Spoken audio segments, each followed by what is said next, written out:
Guten Morgen, meine sehr verehrten Damen und Herren. Ich freue mich, dass ich Sie nach einem gestrigen, sehr, sehr spannenden Auftakt heute hier um kurz nach 10 wieder auf dem Wingertsberg im Forschungskolleg Humanwissenschaften begrüßen darf.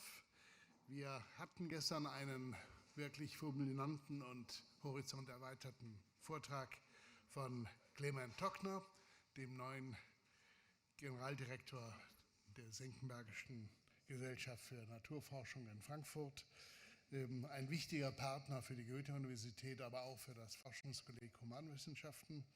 Und dann folgte diesem Vortrag eine Aussprache in einem Panel, das die internationale Dimension, die globale Dimension und die lokal-nationale Dimension unter der Leitung von Joachim Curtius des Klimakrisenproblems und der politischen Änderungen diskutiert haben. Heute Vormittag setzen wir fort mit einem Panel, das überschrieben ist in englischer Sprache, und das wird auch unsere Kommunikationssprache sein für dieses Panel: How fair is Europe's climate policy? It is an international perspective as well, and a normative in the same sense.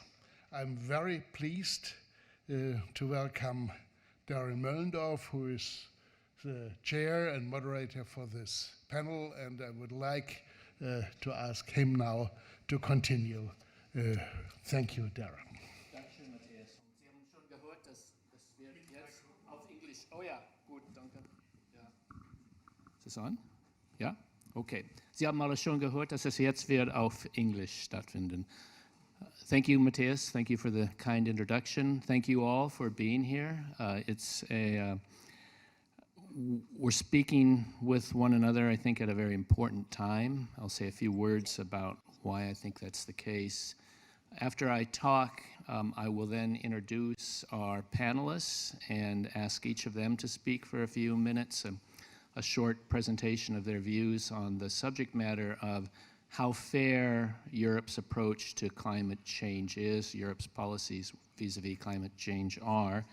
And then I hope that we'll have a short discussion with each other, and that we'll have a short discussion with all of you. We very much look forward to your input into this subject matter because of its urgency and importance. So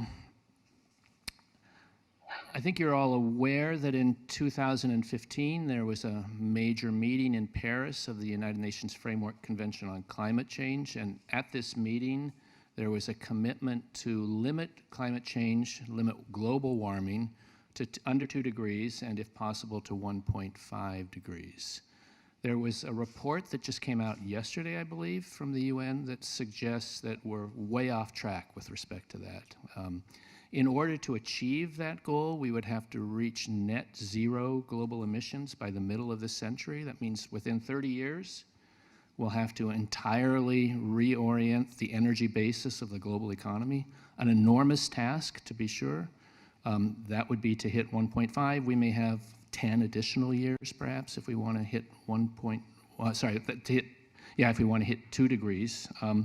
And according to the latest measures of what countries are doing, what they've pledged to do, we're on track for maybe 2.7 degrees by the middle of the century. So we're way off track.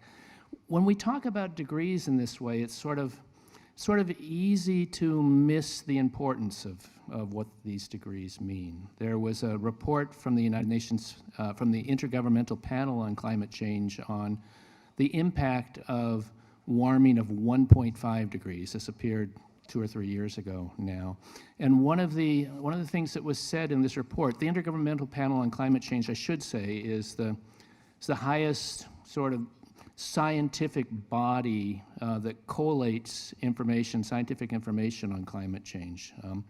And the best climate scientists from around the world participate in this clearinghouse of the latest information on climate change. And they found in this report on 1.5 degrees that the difference between a warming of 1.5 degrees and 2 degrees is enormously significant. It means the difference between hundreds of millions of people being trapped in poverty because of climate change.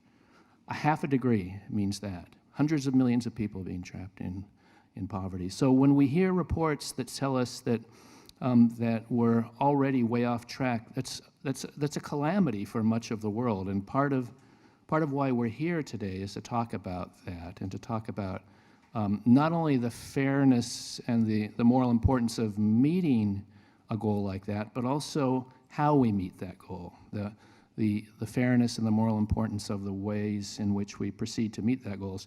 Which states take on obligations and to what extent, and which states may take on less obligation. Which states should take leadership, which states should wait to see that leadership is being taken from those that should be taking the leadership. Within the highest international treaty body, the United Nations Framework Convention on Climate Change, there are norms about how states should proceed, about which states should be taking leadership, about which states should be taking obligations, and which states should be waiting to see that there's actual leadership. And amongst these norms is the statement that the industrialized lands, the wealthiest lands of the world, should be taking leadership, and they should be taking on obligations that are consistent with their respective capacities and with their responsibilities. And that in particular, that the developing countries, the low and medium income countries should have the right to promote sustainable development. This is consistent with an overall perspective that human development is important. This is consistent with another landmark decision or a resolution in 2015, which was the development of the Sustainable Development Goals. And the first Sustainable Development Goal by the UN is to end poverty in all its forms. So we're at a point in our collective history in which we face two enormous goals. One is to entirely change the energy basis of the global economy within 2 decades, maybe, 3 decades, maybe. And on the other hand, to eradicate poverty. And these two goals, they're not in contradiction with each other, but they have been historically in tension with each other because the path to development, the path to human development is still an energy-intensive path, but it has been a carbon-intensive path. So there's, when we think about fairness with respect to climate change mitigation, we have to also think about the energy needs of the developing world and how, if they're able to pursue their ambitions for human development, and if that requires an energy-intensive path, how they can do that and not add to the problem of CO2 emissions. Unfortunately, the recent experience that we have in international cooperation, when one thinks of the coronavirus, isn't spectacularly, doesn't provide us with a great deal of optimism. Right, when we think about at the end of 2019, early 2020, there was this commitment that the coronavirus would be something that we would solve together as a planet, that when the rollout of the vaccine finally came, that it would be something that would come globally, that all of the people of the world would benefit from this and benefit more or less equally. We know that hasn't been the case, right? We know that the entire continent of Africa is at this point not vaccinated, whereas most of the people in wealthy countries of the world have been vaccinated at least once. So our abilities to work together and to work together in a fair manner have been put under test with the coronavirus, I think, and we haven't particularly passed that test very well. It must be different if we're going to solve the problem of climate change, and that's part of also the importance of this discussion. So I'm pleased about the panelists that we have today to talk to us about this event. We have a terrific group of people. I'd like to very shortly introduce each of the 4 panelists. Afterwards, you can join me in welcoming them, and then I'll let them each present to you for a few minutes their views about these matters, and then we'll engage in discussion. So our first panelist today is, and he'll be zooming in to us, is Professor Dr. Marc Fleurbaey, who is a senior researcher and professor at the Paris School of Economics. He's the author of 3 books, Beyond GDP, A Theory of Fairness and Social Welfare, and Fairness and Responsibility in Welfare. He's studied extensively, he's published extensively on climate policy, and he's a former member of the Intergovernmental Panel on Climate Change. This is this intergovernmental panel that I mentioned earlier that has produced this report on 1.5 degrees. And you're probably aware that there was this report just maybe a month ago now by the United Nations on climate change, and that was a report by the Intergovernmental Panel on Climate Change. He's also one of the initiators in the International Panel on Social Progress, and he was the author of the Manifesto for Social Progress that was published by that international panel. Our second speaker today is Dr. Artur Runge-Metzger. He's the former director of the European Commission in Brussels, and until his retirement there, his responsibilities covered developing climate change neutrality strategies and the governance of EU climate policy. He's also had experience on the boards of the European Environmental Agency and the European Fund for Strategic Investments. And he's co-chaired the working group of the Paris Agreement in 2013 and 14. And he's been a member of the United Nations Framework Convention on Climate Change's Bureau from 2010 to 2012. Our third speaker is Viola Lutz, who joins us in person. She's the head of climate solutions at the Institutional Shareholders Services, and climate solutions helps financial market participants to understand, measure, and act on climate-related risks and opportunities across all asset classes. Before that, she worked with the South Pole Group, and she was a member of a team that developed the world's largest database of company-related climate change data and pioneered development of led to standardized investment on climate screening tools. And then finally, also joining us here in person is Renata Koch Alvarenga. She's a master's in public policy candidate at the Harvard Kennedy School, where she's also a Belfair Young Leader. She was the founder and director of EmpoderaClima, and she's a leading voice in Brazil for gender and climate justice. She's also worked in policy for the Global South Youth, and she's been involved in several other international efforts. She was a member of the National Gender Youth Activists for UN Women, and also of Transform Education and Leadership at the UN Girls Education Initiative. So we're very pleased to have these speakers. Please join me in welcoming them to our discussion.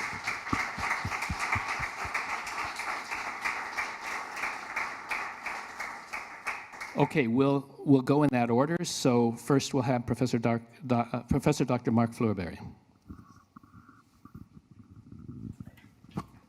Thank you, Darrel.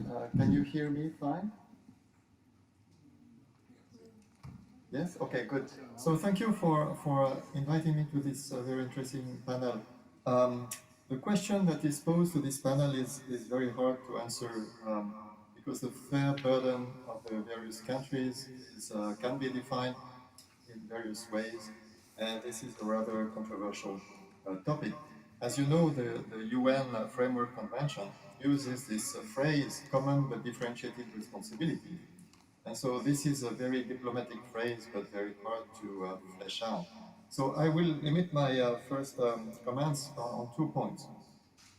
The first is that the discussion on burden sharing across countries and the specific responsibility of Europe, for instance, should not be limited to the allocation of a carbon budget. We know that the geosciences tell us we have a carbon budget that remains if we want to stay within the limit of 1.5 or 2 degrees increase in temperature. But it's not just about this sharing a pie of a burden. there are many ways in which climate mitigation and adaptation policy can be pursued, and I would like to suggest that a large and comprehensive package of policies should be discussed and should be on the table. To give you a couple of examples, investment in research and development in green technologies is an extremely important part of the transition that we must undertake, and such technologies should be conceived in terms of public good. As Darrel observed, what happened with the innovation in vaccine recently with the COVID crisis is not giving a very good sign about our ability to treat new technologies as public good that could be shared with everyone. And so we should be worried about that, and we should make serious efforts to make sure that the new green technologies that are especially needed now, at a time when emerging economies in the world are investing in new infrastructure, especially in energy production, these technologies need to spread as quickly as possible. And we need to find a way to assuage the economic interests which are likely to delay the diffusion of these technologies. So leapfrogging for the developing countries is absolutely essential.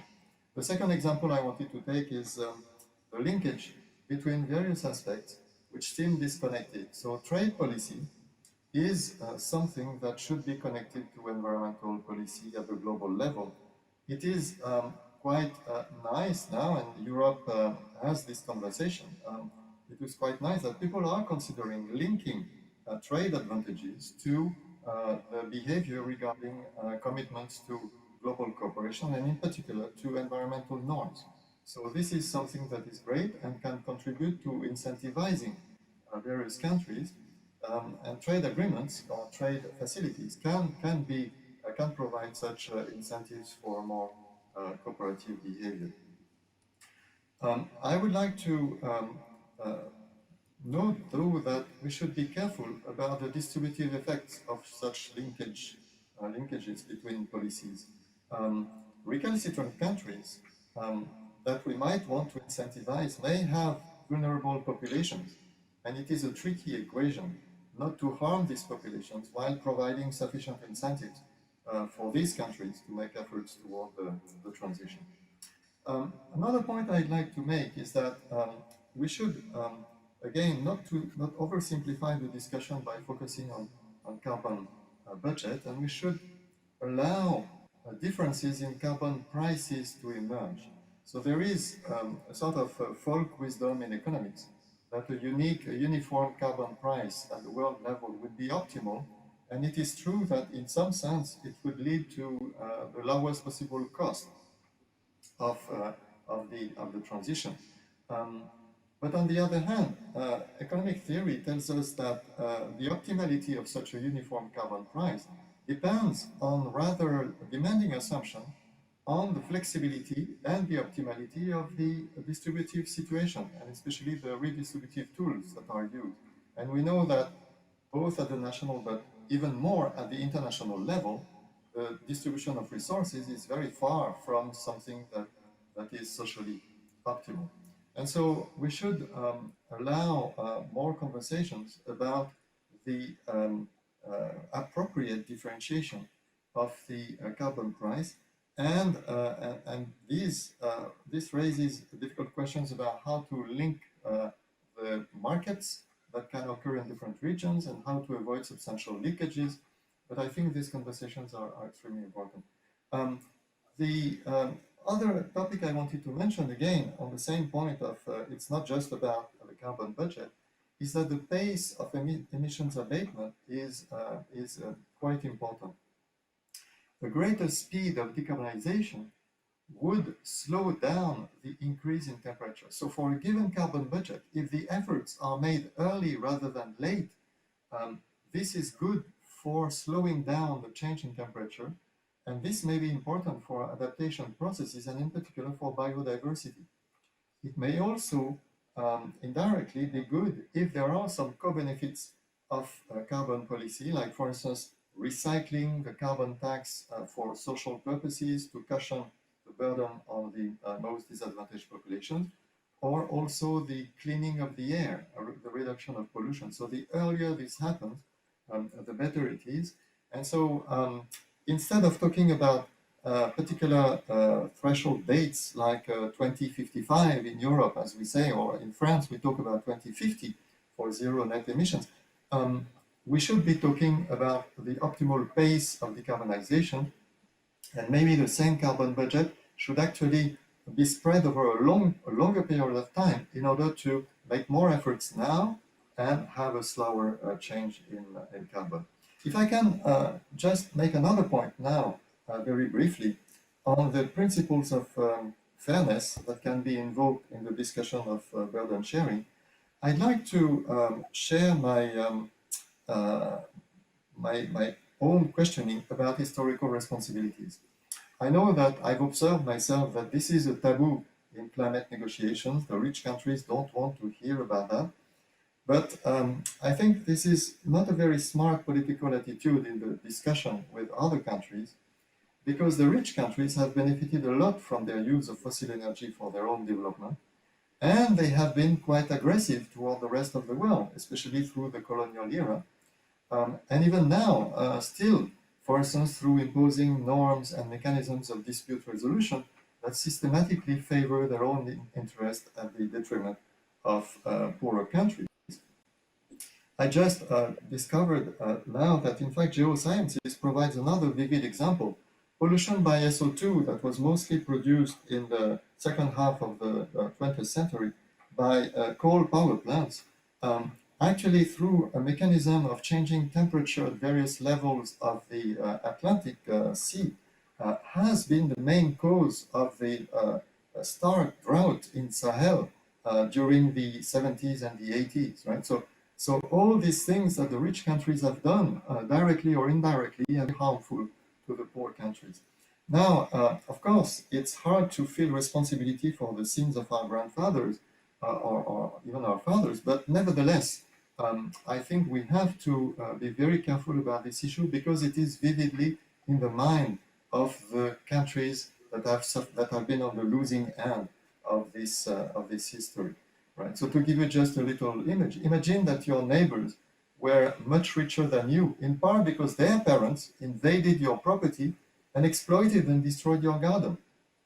Right. So now you struggle getting food from your spoiled and crippled garden, and the neighbors don't want to hear about this historical responsibility. So that's the kind of outrageous situation we are in. And the crippled garden in my little parable stands for the CO2-filled atmosphere that we, rich countries, have already largely filled, and of course the ravages of the colonial era. So while I admit that little can be hoped in terms of reparations, I think these considerations put additional pressure on the rich countries, not only to lead by example, but also to lead by being especially generous in transfers of technology and in supporting the cost of mitigation and adaptation and leapfrogging in the developing economies. Thank you very much. And our next speaker will be then Dr. Artur Runge-Metzger. Thank you very much, Darrel, and thank you very much for inviting me to this interesting Saturday morning discussion in Bad Homburg on climate change. And I think a lot has already been said about what are the challenges when we talk about a fair transition into the coming decades. And of course, the European Union, as one of the richest nations or blocks of nations in the world, and as Marc also was remarking, as one of the nations that has been benefiting in terms of its own development from the exploitation of fossil fuels, this is a particular subject, I think, for the European Union. And I think that politically there is a lot of responsibility that is being taken in the international level. I think the EU is the one that for the past 30 years, since the beginning of the discussions, has been trying to push forward the debate, the international debate on climate change in order to come to a resolution. And I think it's no coincidence that we talk about the Paris Agreement, so an agreement that was struck in Europe that is trying to take the world forward.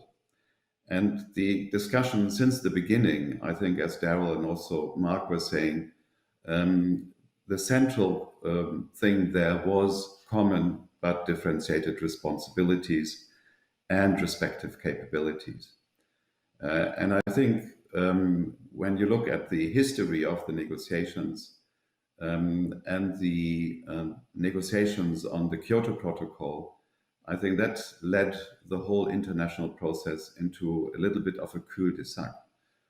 Because in the beginning of the discussions, there were two things that were playing an important role. One is that many countries believed you couldn't fight climate change and at the same time achieve sustainable development. So poverty eradication and fighting climate change was seen as exclusive from each other. And the second thing was that there was a very simplistic interpretation of differentiation. Marc, you were saying rich versus poor. And that was, I think, embraced, or it was tried to be embraced in Annex 1 and non-Annex 1. So the industrialized world and everybody else. And that, of course, goes far away from where we are in reality. And I think Europe is a good example here. And that is also something I was struggling with too during my entire career when it comes to fairness of the effort in Europe. Because we have member states that are as poor as Bulgaria, and we have member states that are as rich as Sweden, Luxembourg, or Germany.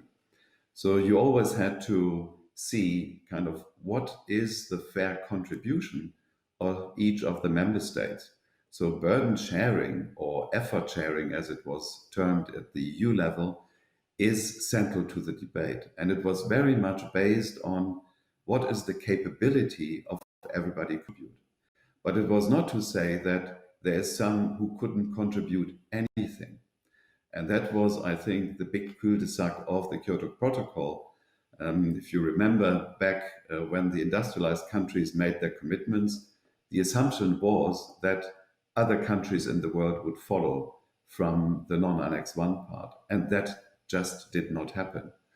And I think that led to the situation that even the rich countries were running away from that Kyoto Protocol.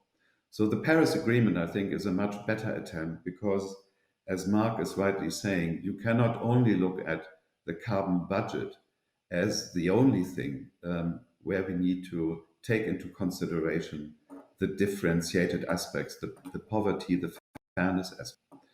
And I agree with Marc that at the end of the day, and I think that is the purpose of the Paris Agreement, it should lead to a collaborative approach. Because everybody in the room knows that climate change can only be solved collectively. It's not something that a single continent will be able to solve on its own. Europe, with its 8% of global emissions at this point in time, even if we were to shut down our entire economy tomorrow, it would only make a little dent in the overall emissions profile. So it wouldn't even change the situation from the report, Darrel, you were referring to yesterday, which clearly says that, yes, we are still far off the target. But the good thing from the report from yesterday is that it's no longer 3.6 degrees, because that was it if you only look 4 years back. So in the meantime, I think we see a movement happening politically to push forward. And a lot of that is built on, okay, what is my capability to be able to contribute to the fight against climate change? And the big elephant in the room, of course, in these discussions is our two big other economic actors in the world, the United States and China. And here, kind of, we have seen during the Trump administration how quickly a single country can reverse its action, its commitment. And Marc, you rightly said that we need to look at this in a broader context. And I think also here Europe is quite good in confronting the difficult issues. the CBAM, the mechanism that is proposed to say that we need to have a level playing field among the major industries in order to be able to avoid reshuffling emissions around the world. Because now with carbon prices in Europe at 60 euros per ton of carbon dioxide, this is biting. This is biting the steel industry, the cement industry. It's biting electricity generation. And kind of there is a comparative advantage to just run away from Europe. So how can we avoid this type of carbon leakage, which would make a complete nonsense out of our leadership in terms of climate policies in Europe? So I think we need to force this debate from the European side with our international partners. And I think that is what is happening at the present point in time. Kind of what I have learned, particularly with European policy, is that many of the distributional effects, and Marc was pointing to kind of how are the individual households being affected. Energy poverty is still something that we experience in Europe. And it's not only in the poorer member states, but it's also in the rich member states. So this is something that we will have to take on board, and it's going to become, I believe, a central theme in the current round of negotiations on the new 2030 targets, where we will particularly see price increases because carbon prices are going to increase for energy, and that is going to affect the poorer households across Europe. It's going to affect certain regions, like the regions where coal is one of their main businesses of today. And we'll have to take care of these regions. And Europe, I think, is well placed here with its long history on regional policies. And particular platforms have been established, and particular fund has been established in order to help these regions in the transition. So I think there's many elements in Europe of our climate policies that have been developed over the last years that we can also share with our partners in the international scene. We have done so in Europe when it comes to policy instruments like the emissions trading system that has now been introduced also in China, but we can do that on many other policies across the board. And we can also look at this, as Marc was rightly pointing to, at the co-benefits of many of these policies. It's air quality, huge problems in India, huge problems in China, huge problems in Latin America, and climate policies and air quality policies go hand in hand in many cases. So I think that is what we will have to deliver as our message to the rest of the world, and to show, of course, by demonstrating that we can reduce emissions, we are not going to become a less prosperous society. On the contrary, I think the living conditions in Europe are going to improve even over the coming years. So in terms of wealth, sustainable wealth, that is going to be created in the future. And here, new technologies in that respect are also new business opportunities. And I think that's also the reason we see China being interested, for instance, in electromobility, because it also wants to become a leader of those technologies worldwide. So I think there's a good story to be told in order to overcome the issues that are linked to common but differentiated responsibilities.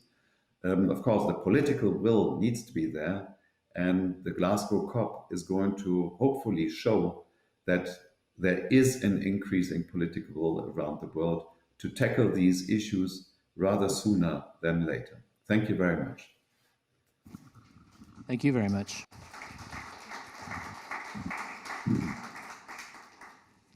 Okay, our next speaker then is Viola Lutz. If I would have asked people what they wanted, they would have said a faster horse. This quote is attributed to Henry Ford, who of course we know is the father of the modern mass-produced car. And we of course also all know what happened was not a faster horse, it was the car. We are undergoing, hopefully, fingers crossed, fairly fundamental changes when it comes to transitioning to a low-carbon economy. What that means is we know about some things that will happen. We know about some things that might happen. And we don't know about a lot of other things that will also come to pass. So when I'm thinking about the just transition, what that means for me is that certain things can be planned, but that at the core of such a just transition needs to be an empowerment and an enabling of individuals and communities. Because when you have strong individual and communities, they can tackle the change whatever it might look like. What I want to speak a little bit about is the private sector, the financial sector perspective. I do not want to speak about the broader societal currents. I think we have fantastic other panelists here about the global policies. That's something I happily consume in the news, but it's not what I can contribute as an expert to. My perspective of this debate is the financial market. We heard the presentation, so I'm part of a so-called financial services provider. So I'm like an institution that is like the oil in the industry. We support financial actors to act on sustainability topics. Yesterday in the debate in the evening, the lady from VW, from Volkswagen, said, investors are putting pressure on us. So we enable investors to put that pressure on companies. We provide the information, we provide the tools for that to happen. And that's also the perspective that I want to share a little bit with you today here. So the financial industry is, of course, an interesting beast. Usually it's in the news when something has gone wrong. And things have gone wrong in the past years. But as an economist, for me, the financial industry is also very much at the core of what has allowed us to grow prosperous over the past century. Because a fundamental, not very sexy, but very boring activity of the financial industry is actually to provide capital to people who need it, to buy a home, to grow a business. And that's also when we talk about the nexus with the Sustainable Development Goals, actually access to financial services, so-called economic inclusion, is considered part of SDG 10 of reducing inequalities. So what do I want to briefly give you a couple of perspectives on? I want to share with you what I see happening for the financial industry in terms of EU regulation, point number one. Point number two, what is happening in terms of industry initiatives from the financial industry and how does that touch on the question of a just transition? And thirdly, how are companies going about it in their operations? So let's start. Regulation, EU taxonomy. In the EU at the moment, since a couple of years, there's a huge effort that's called the EU Roadmap for a Sustainable Financial System. Big words. Also a good effort. At the core of this effort from the EU sort of roadmap that they are developing, huge consultative process, it's a monster, but I think it's good, of course, to hear all the voices, is the so-called EU taxonomy. So what is that? The EU taxonomy is, well, a taxonomy, surprise, a taxonomy that defines what is a green activity. So it defines with thresholds, with criteria, what is considered green. Now, and here comes the thing that I find interesting from a social perspective. In order for a taxonomy, for an activity under the taxonomy to be considered green, it needs to also meet, as a precondition to even be perceived as green, it needs to meet so-called social safeguard criteria. So that means you're building a green car. Well, if you're not taking basic labor rights, human rights into account, it's not a green activity under the green taxonomy from the EU. That is interesting, but it's also pretty basic. Social safeguards are not a revolutionary social context. It's about ensuring that people meet the minimum stuff. So let's take a next look. What's happening, point number 2, on the level of industry initiatives?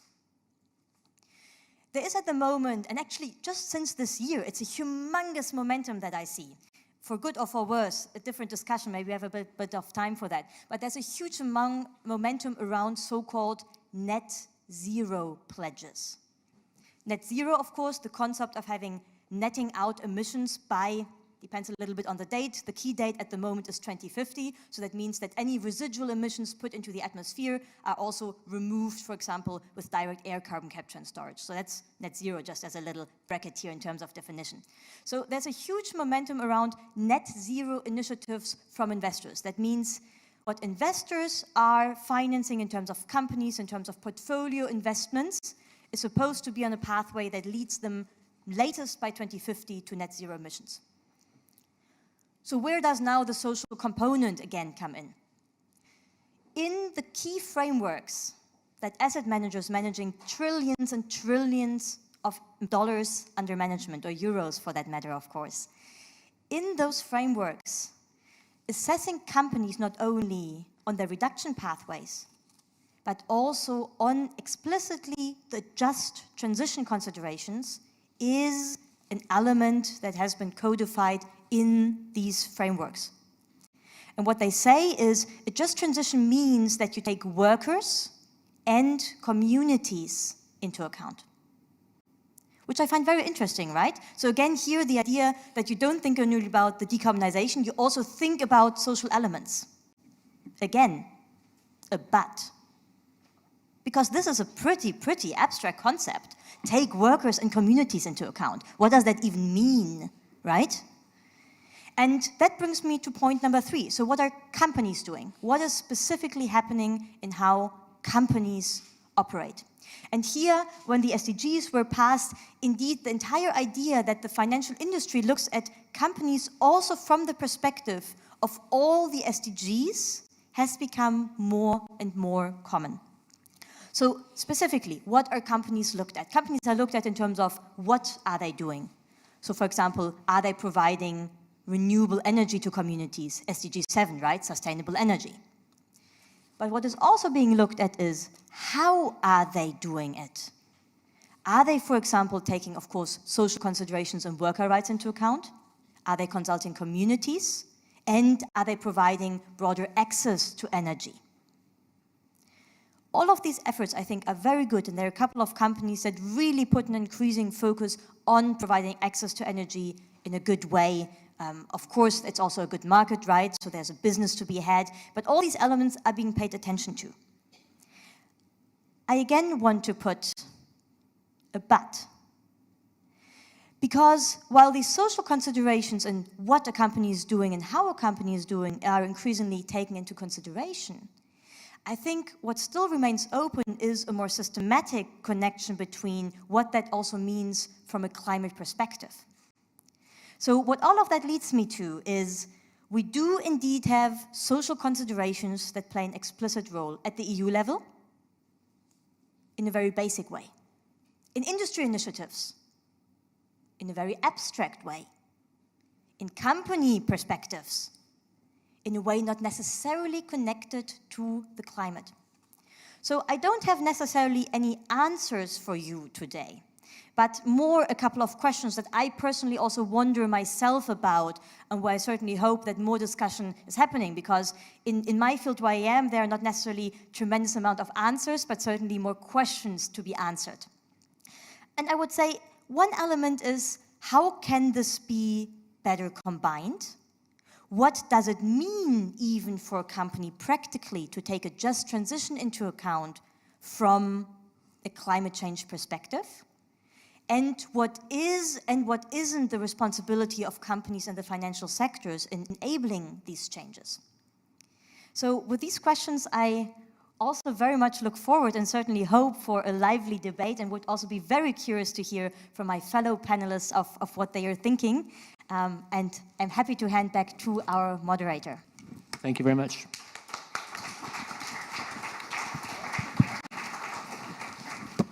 And now for our final speaker, Renata, Koch, Alvarenga.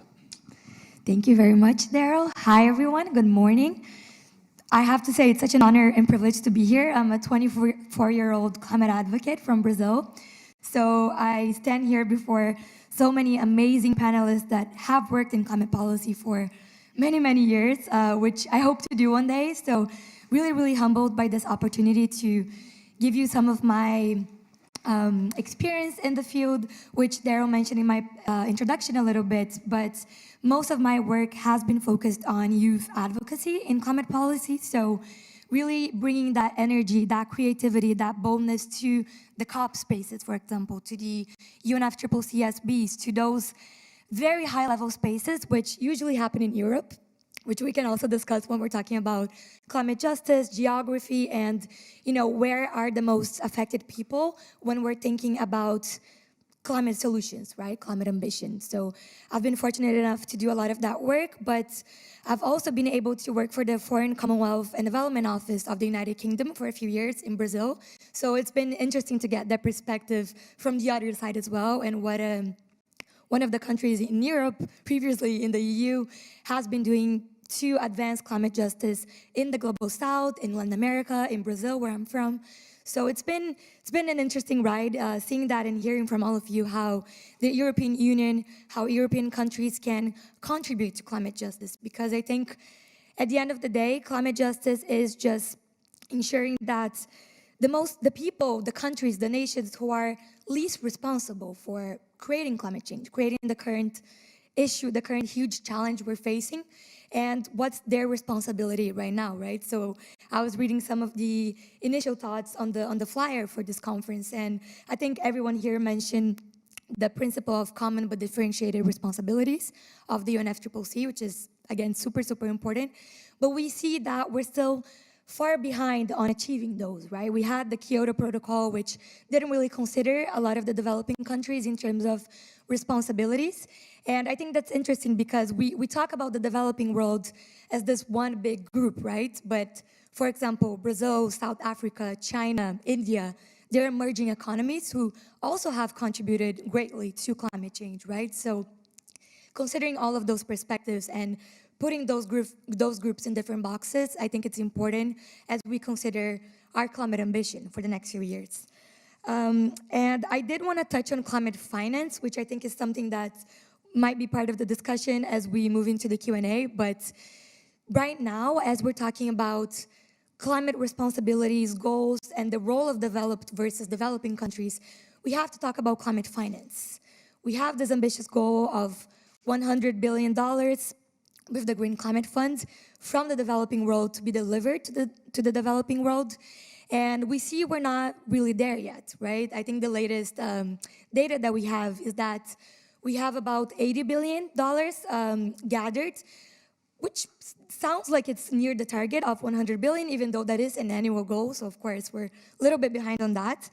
But regardless, one interesting data is that 80% of all of the public climate finance being given is in forms of loans, not grants, right?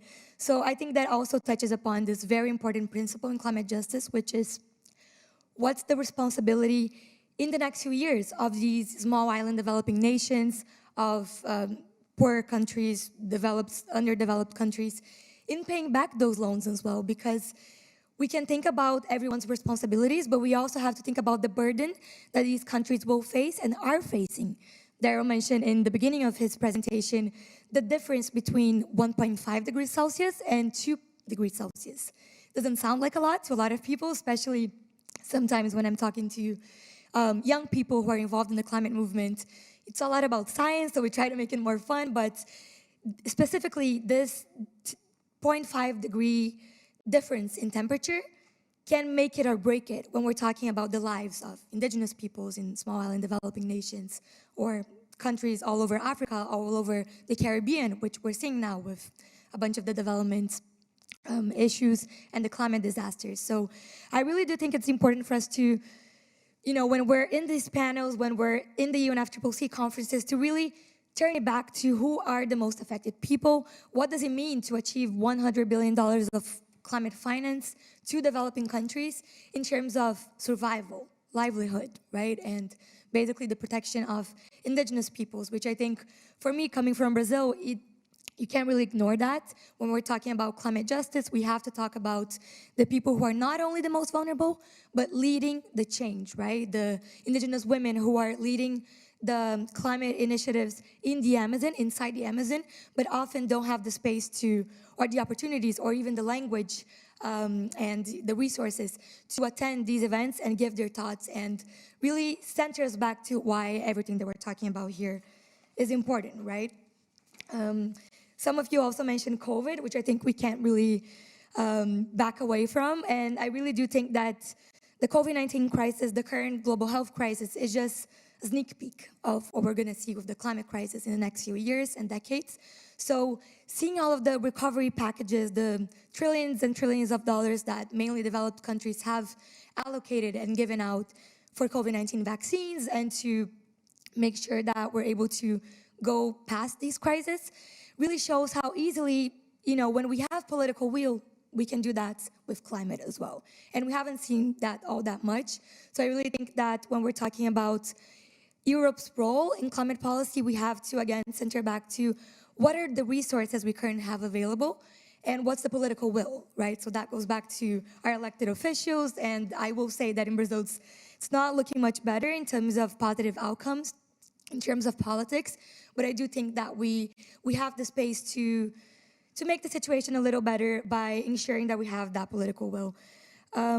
I did want to mention, since we're talking about the European Union, a little bit of the EU-Mercosur trade agreement. By no means an expert in trade deals, and I'm sure many of you here know way more than I do, but I do think that it sets the stage a little bit about climate justice and what we see in the agreement. So of course, if some of you have had the chance to take a look at the EU-Mercosur agreement, which had been in the works for 20 or so years, but finally reached an accord in 2019, we have seen commitments to effectively address climate action, to effectively implement the goals of the Paris Agreement. But when we go, for example, into the Trade and Sustainable Development chapter of this free trade agreement, we see there's not any language on dispute settlement in terms of sustainability, which raises the question about accountability as well. And again, I bring it back to Brazil, to the difficulties that Latin America, for example, has faced in terms of being recent democracies for the most part because of dictatorships, and what that means in terms of ensuring these economic agreements, these political agreements, also include accountability for both sides, right? So really something for us, some food for thought for us to think about. And just to end, I have some stats to again bring it back to the center of this issue. I've been thinking a lot about the Amazon and the recent news that some of you may have seen, that in the Amazon rainforest, there's been more emission of carbon dioxide than the forest is able to absorb, right? So we're almost at the tipping point of the Amazon, which some people call it the lung of the earth. But regardless of your opinion on it, you can't really, you have to recognize that the Amazon is really, really important, right, for climate ambition, for fighting climate change. So, there's some stats that it covers 40% of South America. It's home to at least 10% of the planet's known species. And there's 30 million people from 350 plus ethnic groups living in those areas. So again, bringing it back to the people rather than just, the development. I've heard a lot about economic development, sustainable development, which is important. And of course, as developing countries, it is in the front of our minds, right? How are we going to be able to grow economically and grow sustainably to become eventually a developed economy, right? But at the same time, we have to bring it back to the people who are going to be affected by these policies. So very interesting to hear from the financial sector side as well, from the business side, what that looks like. And just to wrap up, I just wanted to mention this quote that I recently see. We saw the report yesterday about the NDC analysis and where we are at the moment. So there's this quote by Ms. Patricia Espinosa, the current Executive Secretary of the UN Climate Change Convention, about developing nations. We have 150 developing nations in the world representing 6.5 billion people. And she says that to think we can address climate change without them, to think we can make the transition to a cleaner and greener future without them, and to ultimately ensure the safety of humanity on this planet without them, being the developing countries, is impossible. Thank you. Thank you very much. So this principle of common but differentiated responsibilities and respective capacities has been mentioned several times. It's a principle that's in the United Nations Framework Convention on Climate Change, and it's sort of the center of discussions when we think about the greater responsibility that developed countries have.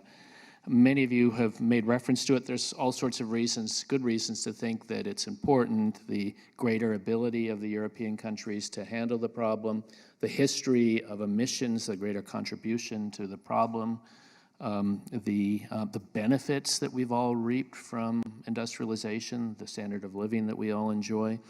And it's easy, I think, when we think about this, to think about this as simply a matter of responsibility and sort of a drag on us, right? That it's something that weighs us down. But I think one of the things that Dr. Runge-Metzger said that's so important also to think about is that we can look forward to a more prosperous future, that we're not just talking about doom and gloom with respect to honoring this principle, that we can look forward to the possibility of a more prosperous society. We can think in terms of co-benefits. This offers the possibility, I think, for a kind of hopeful politics as well, which is important to keep in mind in light of the terrible challenges that we face. The great social activist, American social activist, Dr. Martin Luther King once said that today's despair is a poor anvil by which to forge tomorrow's justice.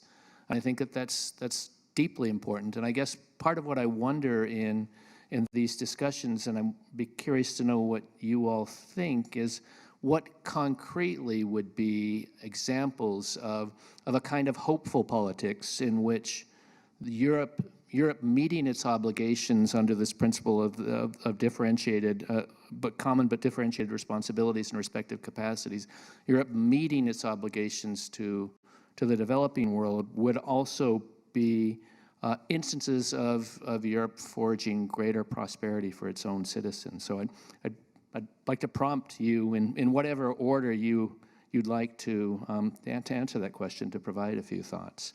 Who would like to go first? Viola. I can go first. Of course, again, right, I don't want to speak from a EU policy perspective, but really more from this financial sector perspective. And I would like to highlight that all the examples that I gave, I think, are inherently hopeful, even very strongly so, because yes, are there questions that remain to be answered? Absolutely. And I mean, the day we stop asking questions I hope it never arrives. So yes, it can be better.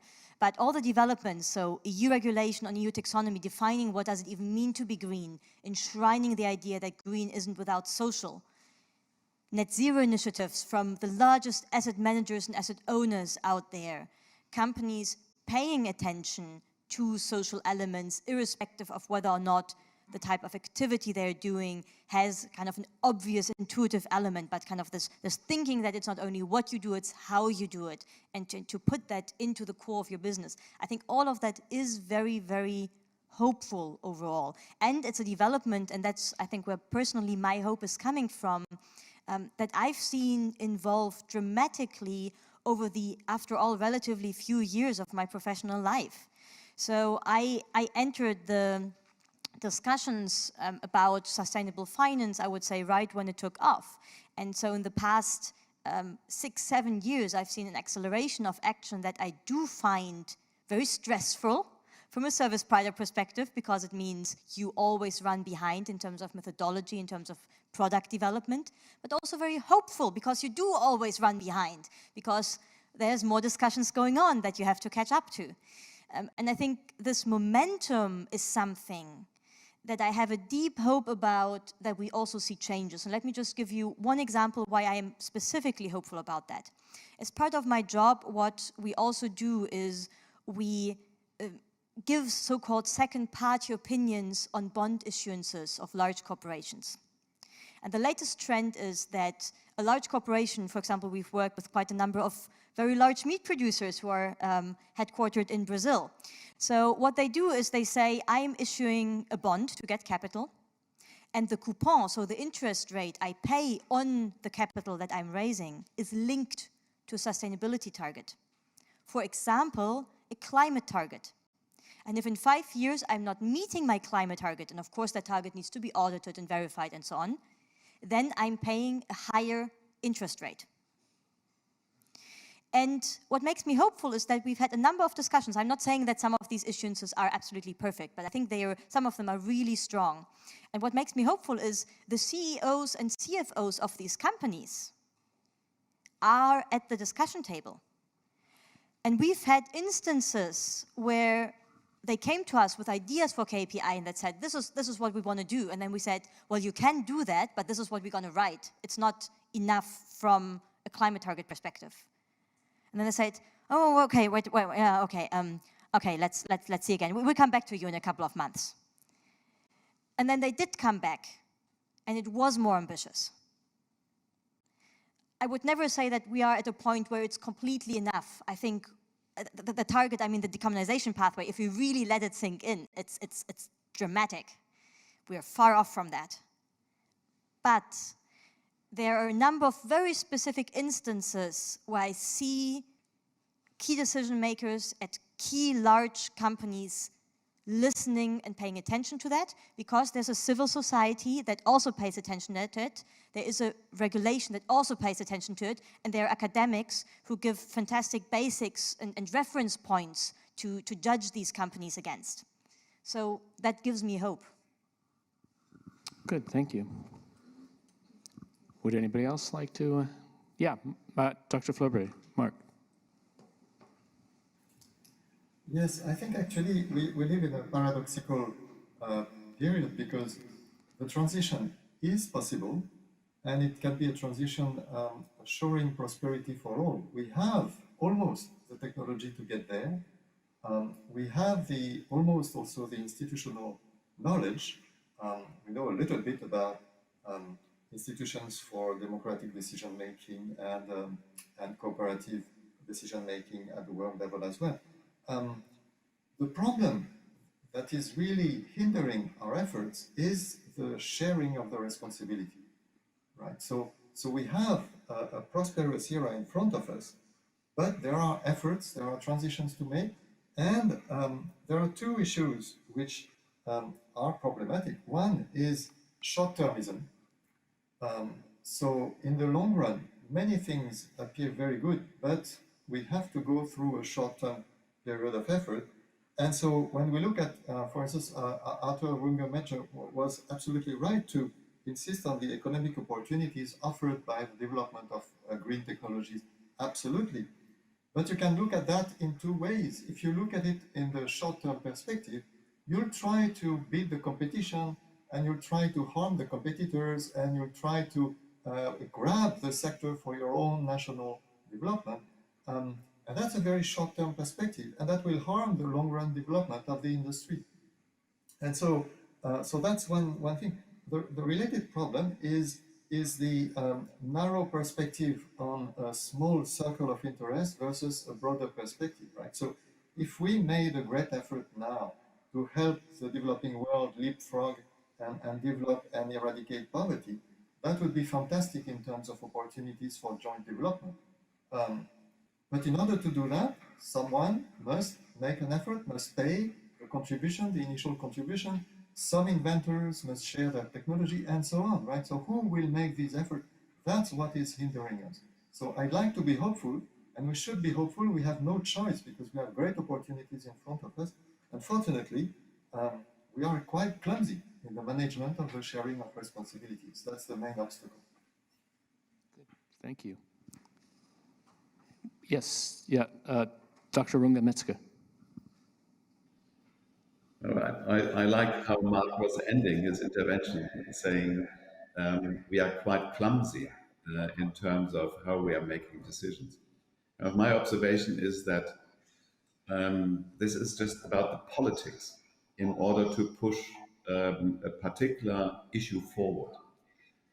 when I retired a few months ago, and I was born in 1958, was the same time when Professor Keeling put up the CO2 measurement on Mauna Loa in Hawaii. And if I look at that curve, then I should become very desperate because nothing has been achieved during my professional life. And I think what we were trying to do on climate policies over the last 30 years is really pushing the boundaries. And that looks very clumsy if you look at it today, if you look 30 years back. But what it shows is the difficult political decision-making process in order to take everybody along with you. Because as also somebody else was saying in the panel, that we are democratic societies. So it's not like you can tell everybody what to do tomorrow, and then all the wonderful technological solutions we have and we know about would be implemented instantly. That is not possible. That's even not possible in China, where people think it's a central government and they can exert their influence easily on each part of the society. It's not like that. So that part of the convincing and persuasion, that will have to continue. And that's also true for Europe in particular at this point in time. When we pride ourselves in saying we want to take leadership until 2030, be aware, it's at the moment only a proposal. It still has to go through member states and the parliament in Europe. And I think what we see at the present point in time happening with energy prices rising very fast and very steeply for various reasons, this is not going to be an easy discussion in the Council and in the Parliament. And Marc, as you said, yes, there is narrow interests. I think they will come to the forefront in the coming months in Europe.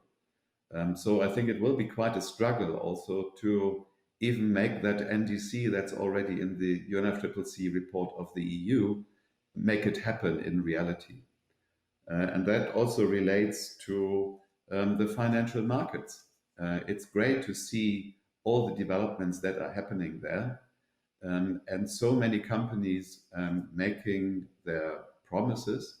But when I speak to them, they also say is, we can maybe go ahead for a certain period of time, but we need to make sure that everybody will come with us in the longer term, because we might not be able to sustain our leadership in the international market.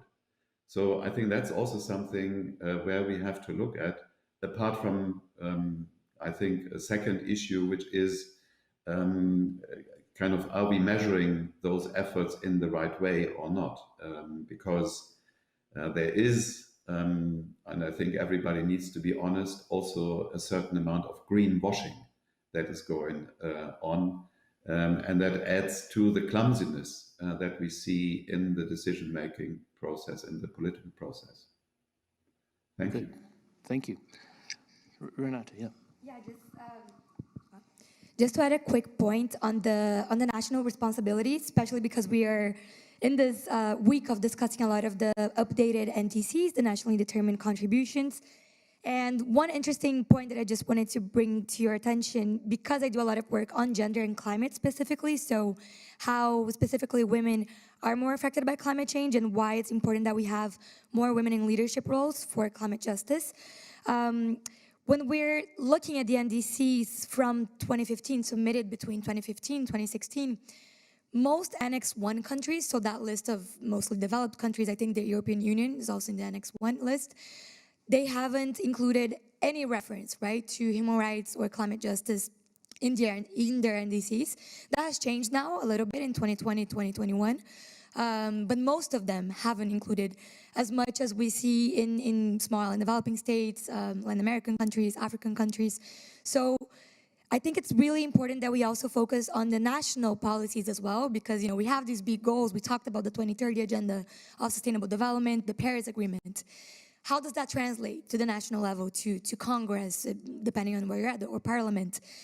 Just because that's where it all comes down to, I think. And someone had mentioned in their initial statement about how quickly a country can reverse its commitment. And again, we saw that in Brazil after many, many decades of very positive climate policies. We saw a drawback in terms of deforestation and things like that, policies like that. So I think it's really important that we just think about who are your policies for as well, right? And the fact that we can, as the European Union or as the United Nations or whatever other international or intergovernmental body, we can make all of these statements and these policies, but it's really important that we know how to translate global policy into local action or national policies as well as a way to really implement and foster change in a more effective and efficient way, because we really don't have a lot of time left.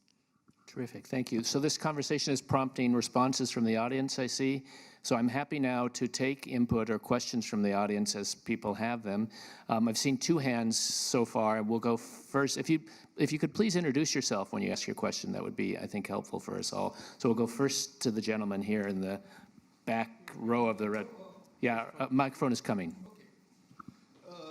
Thank you. My name is Rolf Hellnes. I'm a citizen of Bad Homburg, and I've been paid the last 15 years also to implement energy efficiency, demand-side energy projects worldwide. So I've traveled Latin America, I've traveled South Asia, China, North Africa on this behalf, or in particular on behalf of the German government.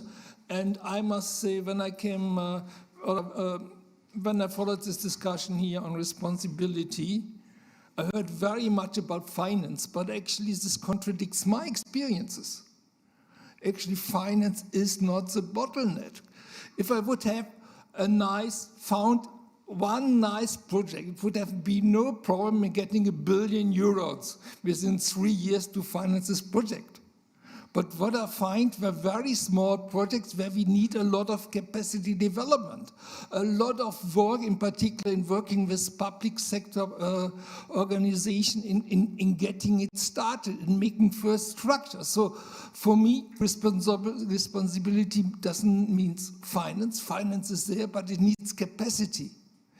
And it needs a lot of developing political will on all levels. It's not only the top level of people coming to the nice conferences every couple of years, but it's also the body of the administration, which is in charge actually to implement this project and to trigger this down to the organization, enabling, motivating their people and the private sector and the academics in the country to make it happen. And I see there's a huge discrepancy between the talking and finance, actually what can be implemented. Good. Thank you. So perhaps some of you have some practical experience with this, would like to discuss how big of a problem capacity is and how capacity can be developed. Yeah, Dr. Runge-Metzger. I think that this is a very valid point. And therefore, I think this is also something that was always a central theme also in the international discussions. How can you create sufficient capacity in all the countries around the world? And that is not only in terms of making policies or policy proposals, but in terms of then putting it physically into place. So developing the skills, the human development side that is there, that needs to run hand in hand. And I think that's not only limited to the developing world, it's even, if you look at Europe, kind of one of the big flagship programs is the renovation wave. In Europe, renovations have been stuck at around 1% per year, which means every house that is standing is going to be renovated once in 100 years. And clearly, until 2050, there's only 30 years left. So we really need to ramp up that. And that means deep renovation. So it's not just looking at the windows, but it's everything. It's the roof, it's the electricity, the heating system that needs to be renovated. And that renovation rate is even probably only 1/10 of the 1% that is there, that we require.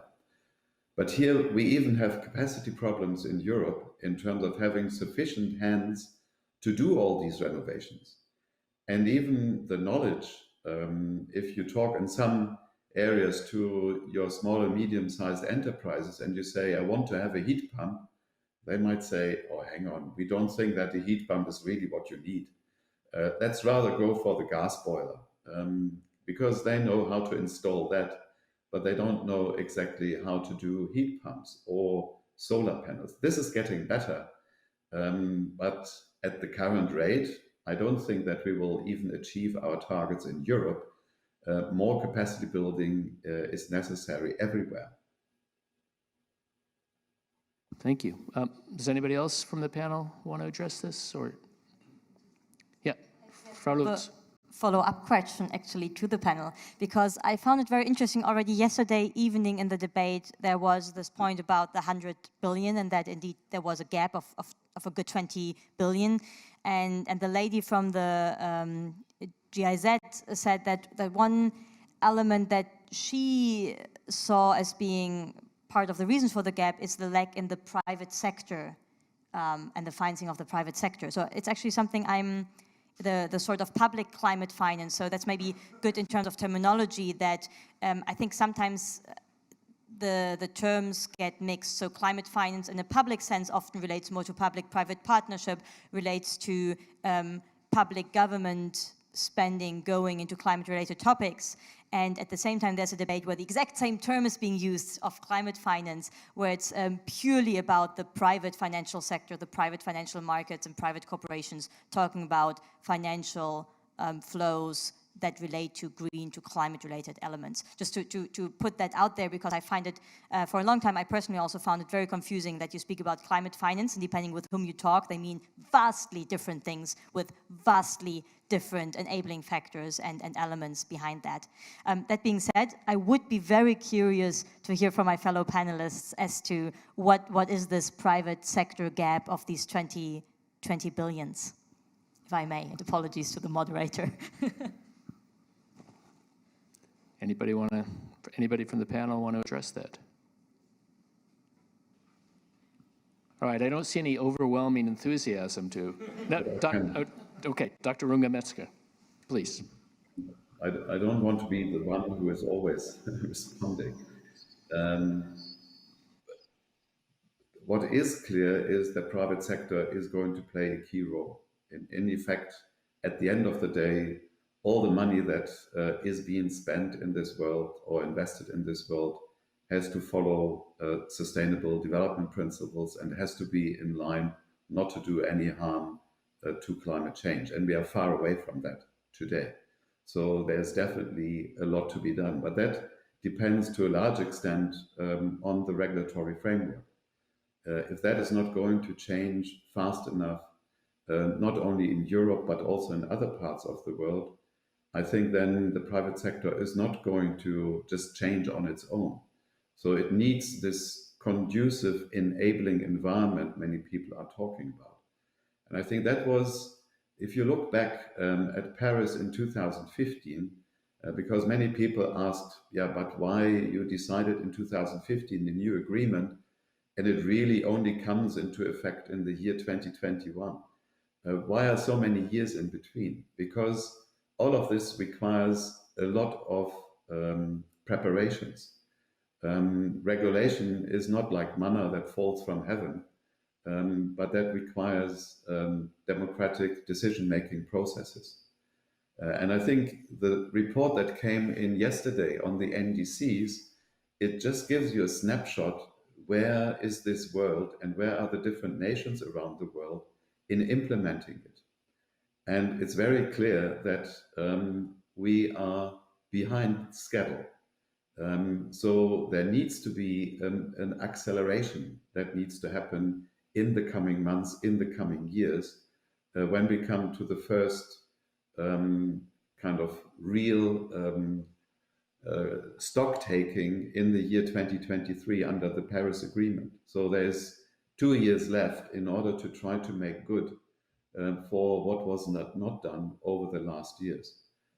I think that is what I think we are going to see, and that will also then inspire private sector to even spend more money with all the efforts that have been mentioned already by the different panelists. Thanks. Thank you. Dr. Wolf from our organizing committee has a question that he'd like to ask. Yeah, thank you very much. So Christoph Wolf, also here a citizen of Bad Homburg. I have two concrete questions that actually one goes to what was said on the panel here and one yesterday evening. So Amazon, yeah?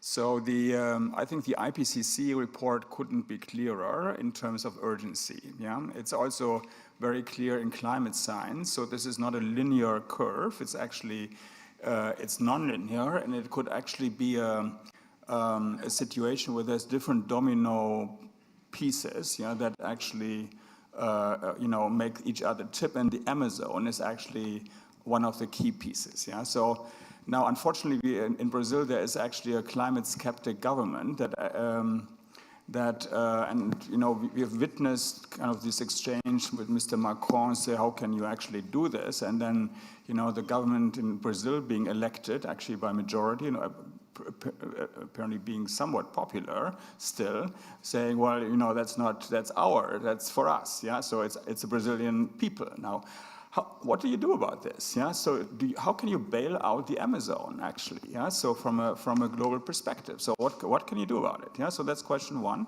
And the second question is also trying to be concrete. We heard yesterday, and I think that has an impact on the conversation also in Germany.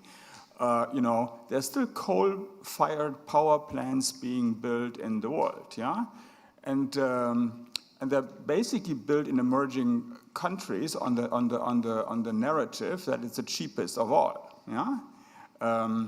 We know that's not the case, yeah, and China actually despite being climate neutral in 2060 with a pledge, yeah, so they're basically building, yeah, and financing.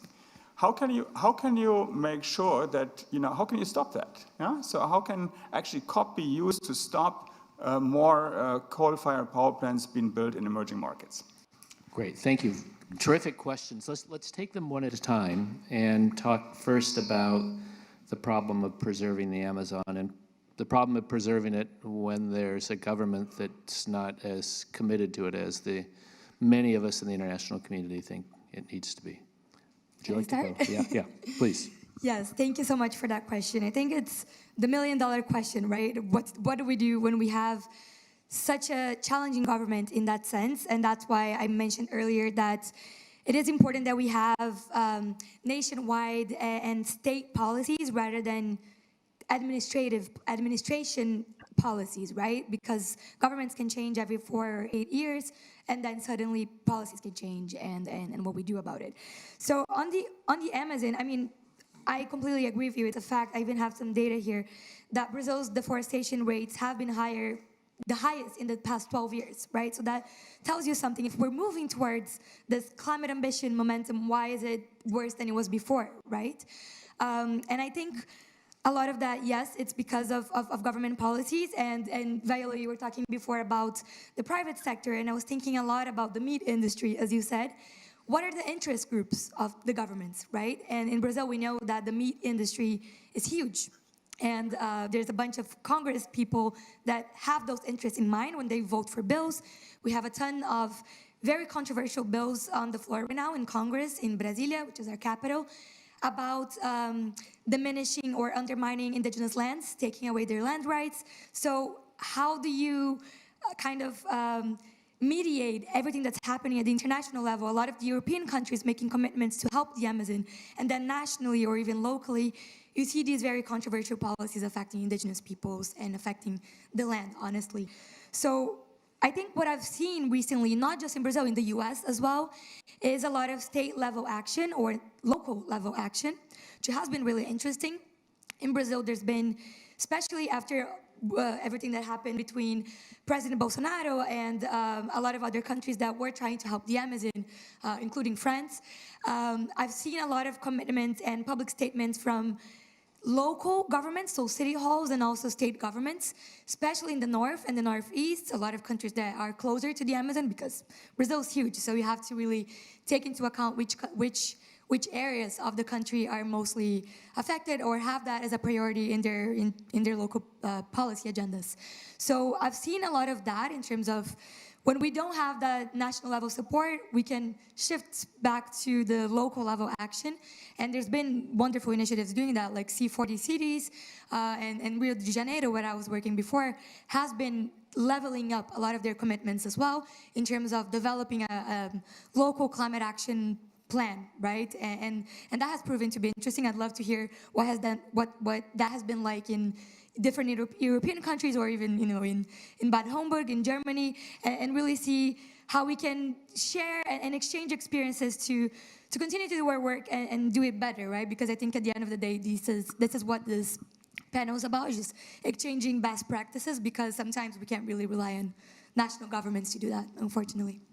But does Europe have to simply pay to have the Amazon preserved? Is that part of the answer to this problem? Yeah, Dr. Fleurbaey. Yeah, I guess when we have resistance from some actors, who can be public actors like a government, or private actors like the coal miners or the builders of power plants, I think we need to find ways, and we can think of carrots and sticks, right? It's the usual thing.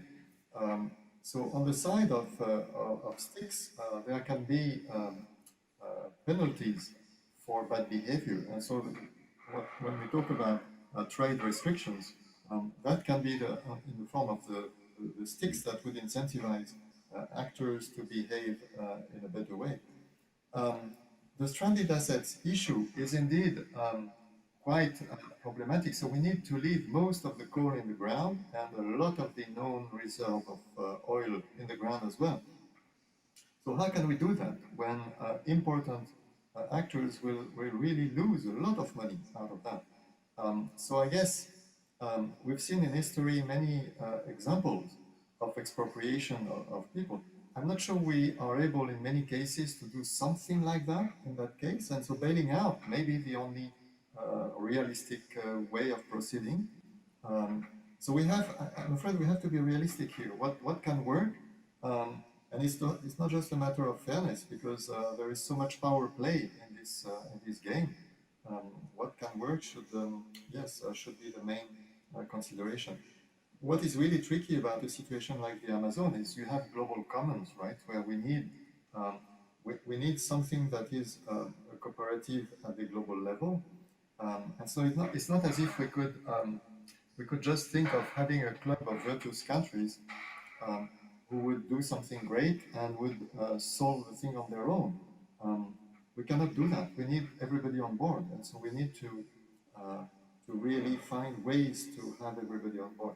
And the Paris Agreement, which is very nice and in a way appeared very friendly compared to the Kyoto Protocol, which was more severe in its way of dealing with incentives.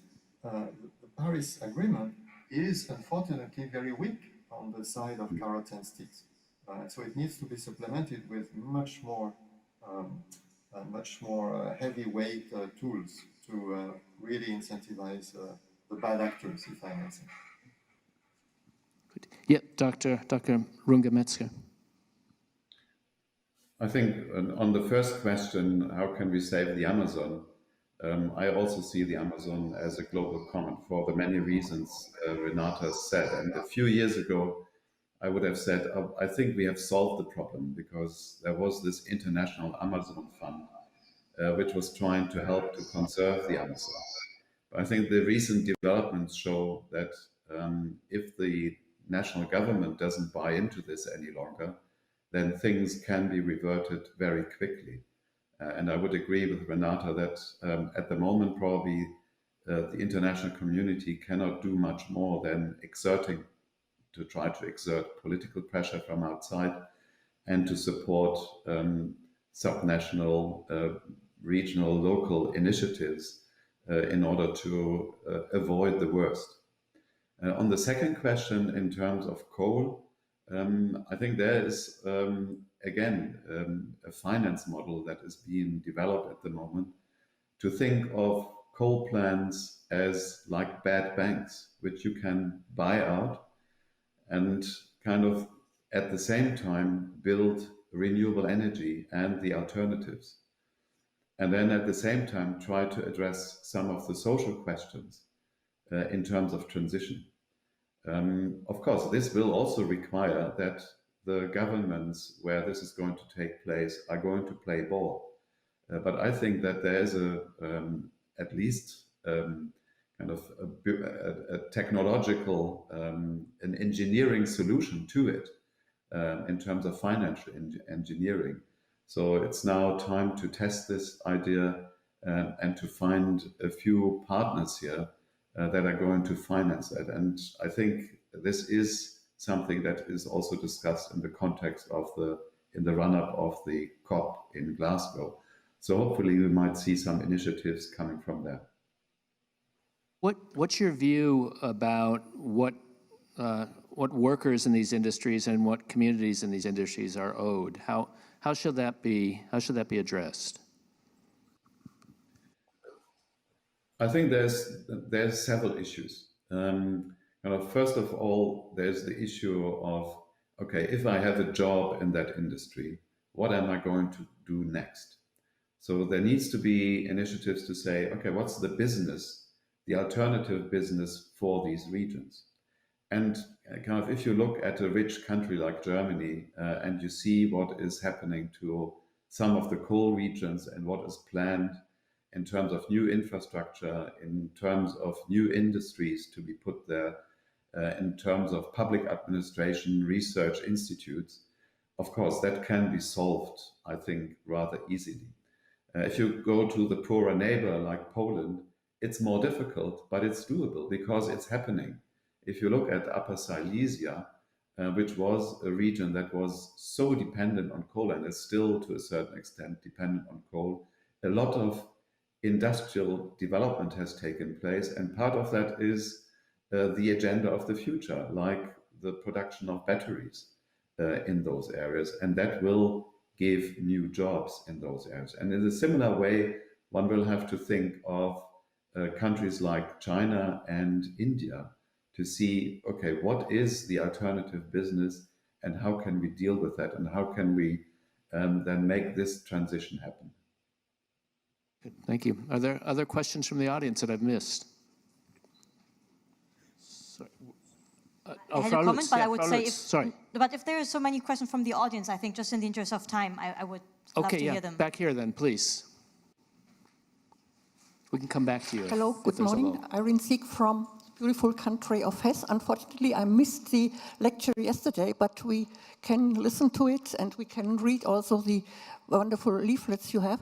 I have just, and it's good to be here, I have just a short question to the lady from Switzerland, or Ms. Lutz. Who is behind your organization? That would interest me. And what about Switzerland in terms of sustainability? Because we had so many initiatives in Germany, and I don't know much about Switzerland. Just a brief question and your achievement. And the same question to the other beautiful lady. I will study your curriculum vitae. What is your major achievement? And also the same to you, major achievement. Thank you. Did you mean personal major achievement? Okay. Well, that's interesting. Okay, so maybe on the first question, who's behind our organization? Actually, since beginning of the year, we are majority owned by Deutsche Börse, which makes us, when we go into the geopolitical context, actually the only large global provider of sustainability information that is owned out of Europe. The other two big ones are US American owned, actually, as were we just a year ago. And I think that shows you when it comes to, we've talked a lot about innovation politics, being bold, being not afraid. If I look in my sector, I see large financial organizations that make bold bets on the future of the markets, and the bets tend to be bolder from US American companies. For example, even in the sustainability space, I do not see the same boldness in Europe. for better or worse. I think Europe should think about that in the geopolitical context. Same for China. You can say a lot of good things, probably a lot of more critical things as well at the same time, but there's boldness happening there. And if I think about the keynote from yesterday, I found it very interesting, this idea of terraforming. Usually, in science fiction, the idea of making a planet habitable for humans, and we are making the exact reverse, right? We're making our planet inhabitable to humans. That's pretty bold, so we also need bold action, just to put that out there. In terms of climate policy in Switzerland, I mean, Switzerland has a very clear idea on climate policy. There's a lot happening. There's a lot happening around glaciers. There's a lot happening around sustainable agriculture. There are also more and more tentative steps towards sustainable finance. If I would need to look in the sustainable finance space, though, to frontrunners, it's also actually not Germany. It's the France, it's the Scandinavian countries, and somewhat the UK. But I would say the German-speaking part of Europe is not at the forefront when it comes to sustainable finance, just to say that very clearly. A personal achievement, I would say, and this is very personal, it has nothing to do with the content, but a certain playfulness. I think playfulness in tackling problems is key, because what I find a core principle is that you don't give yourself a false sense of security of knowing that you have any answers. I think you can try your best, you can take in the science, and then it's important to monitor whatever you do. And that's also how I would actually, and combine that, answer your question of earlier, should Europe just pay to maintain the Amazon? My very clear answer is that would definitely not be sufficient. Monitoring. Monitoring is so important. Over the past years, I've gained this incredibly deep appreciation of grassroots monitoring activists and citizens who speak up. Because just to give you one sort of chain of what effect that can have. Organizations like ours, we go through thousands and thousands and thousands of news articles, more than 60,000 every day, looking in local languages for news about whether or not a company can be linked to infringements when it comes to sustainability. So just to say, there are mechanisms. Are they perfect? Again, no. But there are mechanisms of how these grassroots, bottom-up concerned voices can increasingly be taken in, and even more so with technology. So I think the responsibility of all of you sitting here and speaking up and bringing topics to the local newspapers, to places, that is important, and I can see it matter. So a call to action also for you to continue these lively debates here in Bad Homburg. Good. Renata, Koch, Alvarenga. Yeah, so just to confirm, the question was about achievements in climate policy in my country and then personal achievements. That's how I understand it. Yeah. Okay, great. Thank you so much for the question. I think in terms of Brazil, as I mentioned, it's tricky. We are a recent democracy. We had a dictatorship up until 1984, I believe. And there's been a ton of challenges, political challenges that come with that, right? And having 60% of the Amazon in our territory is also tricky and a huge responsibility. And it goes back to the question of to what extent other countries can help. There's a huge point that the current Brazilian government makes in terms of sovereignty as well. So there's a debate there in terms of how much aid and support we can take. So we can also discuss that. But I would say, especially in the early 2000s, there's been a lot of really great policies on climate, especially in terms of projecting our country as a regional leader in climate justice, leading a lot of the work in other Latin American countries. I can't remember if I mentioned BASIC, but BASIC is one of the interest groups within the UN Climate Change Convention. It's composed of Brazil, South Africa, India, and China. And that's one example that you can see of these powerful emerging economies being able to come together to also, like the European Union, have some kind of joint policy-making structure or demands or policies, which I think is really helpful in this context of the very overwhelming climate talks, and being able to kind of center a little bit of the demands instead of working individually as countries. So on a general sense, I'd say that. In terms of personal achievements, similar to Viola, I think there's a lot of really interesting bottom-up approaches. I'm not sure how you all see that. I would be interested in hearing more about it, but In terms of, for example, climate justice organizations, we see a lot of that in the US, right? A lot of that in Europe as well. Not so much in Latin America. So a lot of what I do with EmpoderaClima, which is the initiative that I lead, literally translates to Empower for Climate in Portuguese. And the whole idea is that we don't see a lot of content on human rights and climate justice in the media or in academic papers in our language, in Portuguese or in Spanish. So we work to translate a lot of that content in French as well, especially for French-speaking countries in Africa. And the whole idea is that through education, through access to resources, we can then change the narrative and empower those people that perhaps face these issues but weren't so much aware about the gender action plan, for example, of the UN Climate Change Convention, or other mechanisms like the common but differentiated responsibilities.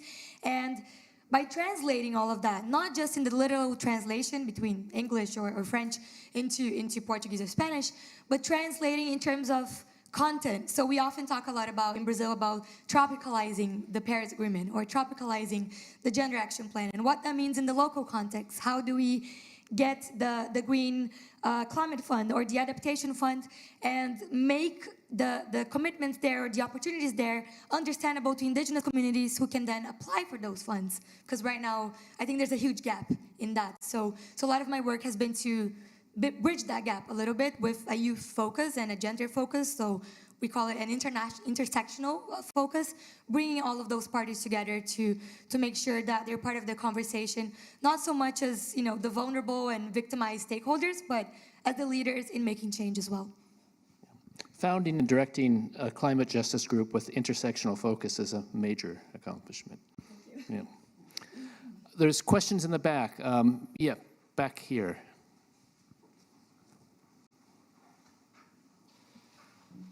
So, Maximilian Möller, I'm a Politik and Human Geography student at the Goethe-Universität.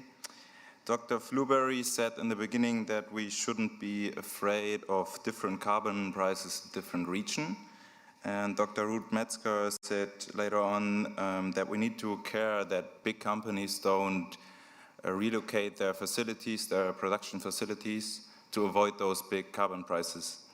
My question would be, what are possible measurements or efficient measurements to avoid this transition, this shift from the policy and also from the finance perspective? Thank you. Good, thanks. This is a problem of carbon leakage, I think. Who would like to address this? Yeah, Dr. Fleurbaey first.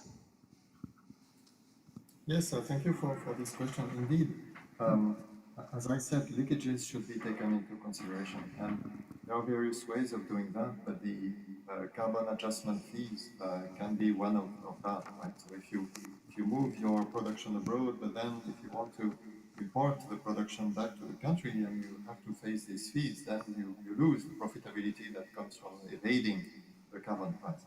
So there are ways of dealing with that. What I just wanted to say, so I agree that we should always be careful about the leakages, right? So that prevents having too large gaps between the prices of different regions, absolutely. What I just wanted to say is that there is no obligation to think that only a uniform price all over the world is the best solution, right? So we should be more flexible in our thinking and allow for not just using the allocation of, for instance, emission permits across regions, but also differential prices as a potential tool of choice in this context. So just some flexibility of thinking of these various tools. That was the point. But yeah, fair. That's well taken. The leakages can be an issue. Good, thank you. Yep, Dr. Runge-Metzger. I agree with Marc that kind of one will have to, in this case, look at, on one hand, differentiation, and on the other side, look at the issue of carbon leakage. And one way on how I think the European Union is looking at it is to say, of course, carbon leakage is not something that occurs in all sectors of the society. It is in particular sectors that are, and companies that are prone to international competitiveness. And there we talk about a limited number of industries, like the steel industry, like fertilizer, like cement. And here, I think in the medium term, it would be good if prices globally converge rather sooner than later. While in other areas, you can have much bigger price differentials. And you could say for least developed countries, look, if they would pay the carbon prices in the year 2050 or 2060, that is early enough because they only contribute less than 1% to global emissions. So I think in that way, differentiation is going to be possible. The more challenging question is, how do you get, even if it's a limited amount of industries, under one umbrella, under one roof? Because that is not what the Paris Agreement at the present point in time is catering for. It says nationally determined contribution. So every nation determines for its steel sector how much that steel sector should contribute. And here the idea of maybe a club of countries that should come together to look at this problem in the same way is one step forward. And I think I'm quite pleased that this year in the G20 context, which has the basic countries as well as the industrialized countries together, there is an initiative to look at this issue of carbon leakage and how to address that. And I think we shouldn't shy away, because in the past we have been able to deal with these problems. And the best example here is the issue of the depletion of the ozone layer, where we have the Montreal Protocol. And that, of course, concerns only a very small sector. It's the chemical sector that was producing these ozone-depleting substances. And at that time, it was possible to put in trade restrictions into the Montreal Protocol for companies that would not abide by the phase-out system that is prescribed under the Montreal Protocol. So I think that is a good example on how things can work. In climate, I believe it's not going to be that straightforward, but I think the talks are starting. And what we also see is that countries in different ways are introducing carbon prices. I mentioned China with emissions trading in the energy sector, and that is true for parts of the United States where emissions trading is already happening. In other countries like South Africa, you have a carbon tax. So things are moving forward. It's important to make sure they are converging, and particularly for those sectors which are prone to carbon leakage, this needs to happen much faster if we want to see a quick transition of those sectors in the coming decade. Thank you. It seems as if technology transfer will have to play an important role in meeting obligations of the developed and wealthy countries to the developing world vis-a-vis climate change mitigation. And I'm wondering if panelists have any thoughts about how to facilitate that, how it is that countries that where there's tremendous innovation in with respect to energy generation, with respect to carbon capture and storage, other forms of important technology innovation, how these countries can be encouraged, or how the private companies within these countries can be encouraged to transfer their technology to low and medium income countries where it'll be needed.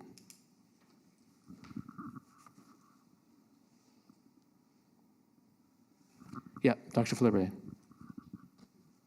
Maybe other panelists will have more to say. I just wanted to mention that there is a similar issue with in the pharmaceutical industry with the investment and innovation in vaccines or in other drugs. And so in that sector, there have been some initiatives that could be generalized. And the idea is that innovation can be incentivized in many ways. So the standard way is the licensing or patent system, where the incentive comes from the profit that you reap from exploiting your innovation. But there is another way, which is the reward system, where you get rewarded directly from a dedicated fund. And the advantage of this solution is that the reward can be proportional to something else than the market, the size of the market and the market demand. It can be proportional. In the case of health, it is particularly important because it can be proportional to your health impact.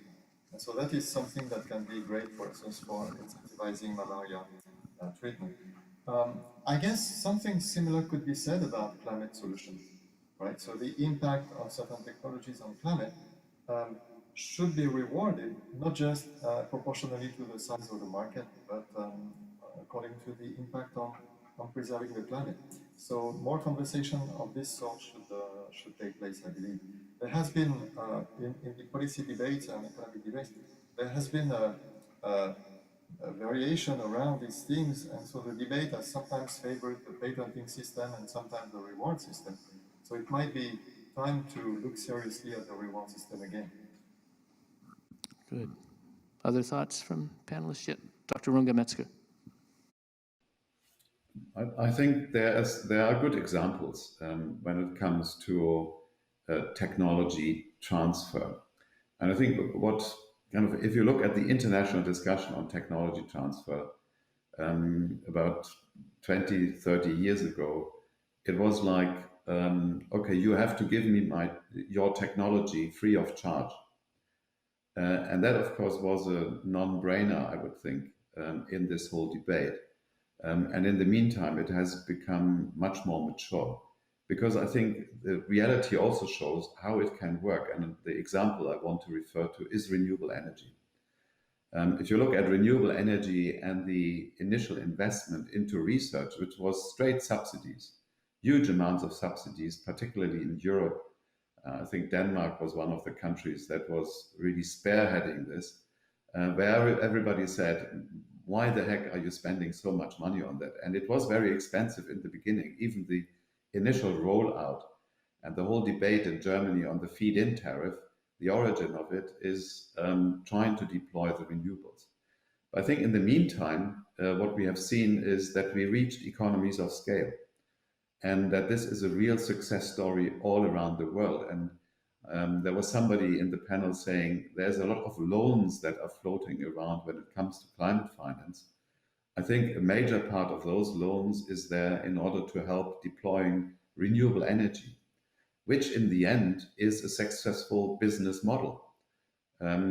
Because the big issue is the initial investment to get the money, but when it runs, kind of the running costs of many of the renewables are pretty small. So that is something that developing countries can do, and it becomes a real business. And I think that's one of the reasons why China has become, I think, the biggest investor in renewable energy over the past years, because that is a real alternative. And that is going to benefit, of course, many other countries around the world. And another good example is even solar, where we have seen that this has been picked up and the costs of solar have been reduced by a global spread of even the production, which even then led to big discussions in Germany that the Chinese solar manufacturers are destroying the German industry. So again, it is a race to the best, not to the bottom. It is a virtuous cycle that can be concluded in this technology transfer. Frau Lutz. Well, I would also say the activity goes where there's money to be made. So I think follow the money is not a bad way to do it. It has a couple of downsides that I do find important to be aware of. Maybe unsurprisingly, I very consciously took a decision for myself to work in the private sector, and I see competition also in the best sense of the word at work, competing methodologies, new products, innovation. And I think the private sector is really good at that. When I say follow the money, though, I think what's important to know is the frameworks, the regulations on the ground matter. Let me give you one example. We work a lot with public companies. So that means they are listed at stock exchanges. They have certain disclosure requirements that also allow to link them to certain activities. Investors are becoming active, wonderful, as they should. So what happened, for example? They engaged with a large oil company on the exploration of an oil field that is tar sands. So that's a particularly dirty way of generating oil because you need so much chemicals to extract the oil from the tar sand. They were successful. Good news. The company said, fair enough, we hear you, there's pressure, we will not develop this tar sand project. Everyone was cheering. But what they did is they sold it to a private company that had this tar sand project as more or less the only project in their portfolio of oil sources to develop. So de facto, this very commendable activity led to the tar sand project to be developed and started earlier than if it would have remained in the ownership of the public company. I'm not saying that because I want to discredit in any way the effort that is happening for investors. I think it's so vital that these conversations are happening and that they can change the behavior of a multinational oil company. I think it's absolutely brilliant, and going back to the topic of hope, it's very hopeful. I'm mentioning it because I think it shows how closely linked that activity needs to be to a couple of key decisions that still need to come from the government. I don't think you need to overregulate, but I do think a couple of key harmful activities simply need to be forbidden. Because, same topic, the question was on coal, what can you do that still so many coal power plants are being built? Well, frankly, nothing. Because these are not international private companies we can put effort in. It's not something where the German government can say someone in Indonesia or the Philippines is not allowed to build this plant. I think it comes back then to local national regulation that for a couple of key things needs to be pretty straightforward and then monitored. So just to say, I think it's really, it's a system. I mean, you also talk of the financial system, right? A system is complex, a system has interlinkages. So I do think it's important that, yes, good activity will flow where there are positive incentives, but as long as there's still money to be made with brown activities, someone will make this money. And that's important to be aware of. Thank you. Did you want to, Renata? Just very briefly, not an expert in tech transfer, but I did want to highlight a point that just from listening to the other panelists came to my mind, which is the importance of a multi-stakeholder approach, right? Or a tri-sector approach, you could call it. So yes, there's a bunch of initiatives we're talking at the government level, at the private sector, especially with technology transfer, but then also taking into account the local stakeholders, the NGOs, just because, especially when we're talking about just something very different from this, but about vegetarianism, right? Or the vegan movement. A lot of the arguments that I hear from very poor communities, so for example, the slums in Rio, in Brazil, is that, you know, we can't afford to think about that, to think about reducing our meat when we're just trying to survive. We're trying to reduce our poverty level. There's tons of crime. There's other issues that are kind of more prioritized than everything else. So I think when it comes to technology transfer, if we're talking about, I don't know, solar panels in vulnerable communities, in remote areas or rural areas in Latin America, we have to consider this tri-sector approach and really try to make it as conversational and have as much dialogue as possible before coming in as companies, as, you know, green tech initiatives. Just because I think that tone is really important to take into account as we're talking here about the developed versus developing dynamics and countries. It's really important to shift away from the kind of tokenizing idea, which is, you know, we have all this great technology in Europe and we're bringing that to you in the global south, but rather we're hoping to cooperate with you and use also the local knowledge that you have, the traditional knowledge that you have, and adapt that in that sense. So just wanted to bring some food for thought in that sense. Thank you. So unfortunately, we're out of time. I began this panel by noting that the international community is not on track, and that the times that we're living in are perilous in that regard. But I think that this discussion has shown us that there are reasons to hope that we can turn that around, and that there are reasons to hope that Europe can also meet its obligations to the rest of the world. And I'd like to thank the panelists for providing that hope to us.